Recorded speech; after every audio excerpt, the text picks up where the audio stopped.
Hello everyone, আসসালামু আলাইকুম। কি অবস্থা সবার? কেমন আছেন সবাই? আশা করি যে যেখানে আছেন সবাই মহান আল্লাহর রহমতে ভালো আছেন, সুস্থ আছেন, নিরাপদে আছেন। আলহামদুলিল্লাহ, আমরাও আপনাদের দোয়া আল্লাহর রহমতে ভালো আছি।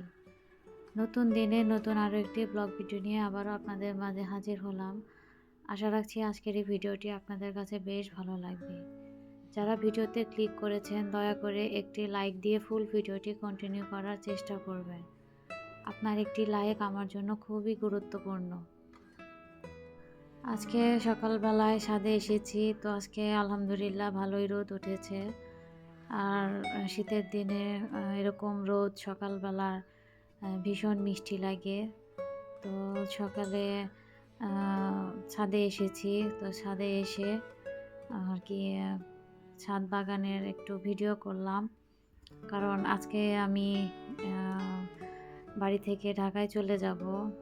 তো অনেক খারাপ লাগছিল আজকে সারা দিনটাই, সকাল থেকে অনেক খারাপ লাগছিল। বলতে গেলে রাত থেকেই মনটা খারাপ, তো সকাল থেকে একটু বেশি খারাপ। যে বেশ অনেক দিন কিন্তু আমি বাবার বাড়ি ছিলাম। তো আমার মা গত নভেম্বর মাসে 28 তারিখ রোজ শুক্রবার 2025 আমার মা ইন্তেকাল করেছেন। তো তারপরে আমি আবার ঢাকায় চলে গিয়েছিলাম। তো ঢাকা থেকে বাচ্চাদের পরীক্ষা শেষ করে আমি আবার সাথে সাথে বাড়ি চলে আসি। তো সেই থেকে এখন পর্যন্ত অনেক দিনই কিন্তু আমি বাড়িতে ছিলাম, প্রায় 20-25 দিন আর কি হয়ে গেছে। তো যেহেতু অনেক দিন ছিলাম, তো এই জন্য মনটা একটু খারাপ। আবার যেহেতু মা নেই, তো সব মিলিয়ে আসলে মনটা অনেক বেশি খারাপ ছিল। আর আমার ছোট বোনও ছিল, তো ওকে রেখে চলে যাব, সেই জন্য আমার মনটা অনেক খারাপ ছিল। তো সব মিলিয়ে ভালো লাগছিল না। আর সব কিছুই আসলে পরিস্থিতির শিকার। জীবনে অনেক কিছু আছে, অনেক কাজ আছে যেগুলো ইচ্ছে না থাকলেও করতে হয়, এবং করতে বাধ্য হই আমরা। আর যেহেতু নতুন বছর, জানুয়ারি মাস, তো জানুয়ারির প্রথম দিকেই কিন্তু বাচ্চাদের স্কুলের রেজাল্ট এবং বই সব দিয়ে দিয়েছে। আর আমি যেহেতু বাড়িতে ছিলাম, সেহেতু আমি কিন্তু বাচ্চাদের বই খাতা রেজাল্ট কোনো কিছুই নিতে পারিনি। তো সব মিলিয়ে আর কি এখন যেতেই হবে, কিছুই করার নেই।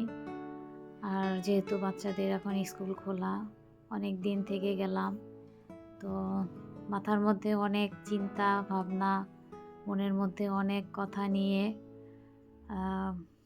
আজকে ফিরে যাচ্ছি নিজের আপন ঠিকানায়। আসলে মেয়েদের জীবন খুবই বিচিত্র, খুবই কষ্টদায়ক। এটা শুধু মেয়েরাই বুঝতে পারে। ছেলেরাও কষ্ট কম করে না, তারাও কষ্ট করে, কিন্তু তাদের কষ্ট আর মেয়েদের কষ্ট কিন্তু দুইটা দুই রকম হয়। তো বাচ্চাদের নিয়ে আমি একাই চলে যাচ্ছি। তো ঢাকা থেকে গাড়ি পাঠিয়ে দেওয়া হয়েছিল, আর বাচ্চাদের নিয়ে চলে যাচ্ছি। আবার কবে ফিরে আসতে পারবো বাবার বাড়ি আল্লাহ পাকই ভালো জানে। তো যাই হোক, দুপুরে খাওয়া দাওয়া শেষ করে কিন্তু বেরিয়ে গিয়েছি। যেহেতু শীতের দিন, আর শীতের দিনে দিন কিন্তু খুবই ছোট, একদম দিনের বেলায় সময়ই পাওয়া যায় না। আবার শীতও পড়ে, তো সাথে যেহেতু ছোট বাচ্চাও আছে, সব কিছু মিলিয়েই একটু তাড়াতাড়ি বের হওয়ার চেষ্টা করেছিলাম, কিন্তু তারপরেও তাড়াতাড়ি করতে পারিনি। বিকেলের দিকে আর কি বের হয়েছি। তো যখন বাসা থেকে বের হই, আমার মনটা অনেক বেশি খারাপ ছিল এবং কান্নাই করে ফেলেছিলাম, কারণ প্রতিবারই আমার মা কিন্তু আমাকে এগিয়ে দিয়ে যেতেন। মানে যত দূর দেখা যায় তত দূর তিনি দাঁড়িয়ে থেকে দেখতেন। কিন্তু আজকে এই প্রথম আমি আমার মাকে না দেখেই, মার কাছ থেকে বিদায় না নিয়েই আজকে চলে যাচ্ছি। তো সব মিলিয়ে আসলে খুবই খারাপ লাগছিল। আর ওই মুহূর্তে ভিডিও করার কোনো মন মানসিকতা ছিল না, কিংবা সেই পরিস্থিতিতে ছিলাম না যে আমি একটু ভিডিও করে রাখবো।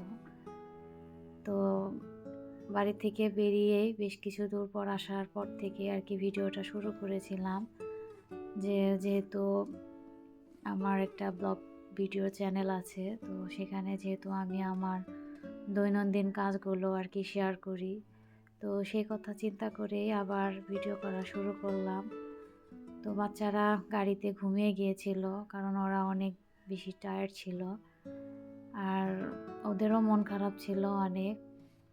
তো যাই হোক, এই তো এখন মোটামুটি ফ্রি ছিল রাস্তা, খুব বেশি যে সময় তাও লাগেনি, কিন্তু বাসায় পৌঁছাতে পৌঁছাতে রাত হয়ে গিয়েছিল।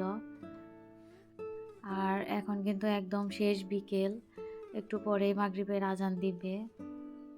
আর এই যে দেখেন চারপাশটায় কিন্তু কুয়াশায় ভরেই গিয়েছে, মানে বিকেলবেলা থেকেই কুয়াশা পড়া আবার শুরু হয়ে যায় এরকম। তো যাই হোক, এই তো মাগরিবের আজান কিন্তু অনেকটা আগেই দিয়ে দিয়েছে, তো আমরা এখনও বাসায় পৌঁছাতে পারিনি।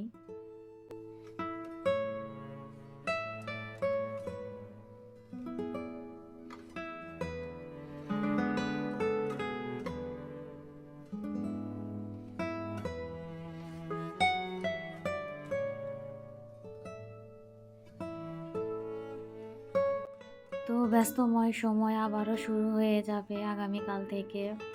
বাচ্চাদের নিয়ে স্কুলে দৌড়াদৌড়ি, নিজের সংসারের কাজকর্ম সব কিছু নিয়ে সে আবার আগের রুটিনে চলে যেতে হবে। আর এই তো বাসায় চলে এসেছি। তো বাসায় এসে ব্যাগপত্রগুলো নামিয়ে দিয়ে গেছে ড্রাইভার। তো কিছু এখানে যে বস্তাগুলো দেখতে পাচ্ছেন, এই বস্তাগুলো আমার শাশুড়ি দিয়েছে, উনি পাঠিয়ে দিয়েছিলেন গাড়ির ভিতরে। তো আমি এগুলোকে এক জায়গায় করছিলাম, কারণ গাড়ি থেকে বের করে জিনিসগুলো আর কি ছড়িয়ে আছে, তো সেগুলোকে আর কি এক জায়গায় একত্র করছিলাম। তো আমার শাশুড়ি দেশে থেকে চাল, তারপরে মুড়ি, তো মুড়িটা হচ্ছে একদম আমার শাশুড়ির হাতে ভাজা। উনি প্রতি বছরই মুড়ি নিজের হাতেই ভাজেন, ওনার ছেলেরা ওনার হাতের মুড়ি খেতেই পছন্দ করে। তো এই তো সবগুলো বস্তায় একত্র করে আর এই ব্যাগগুলো এক জায়গায় রাখছি।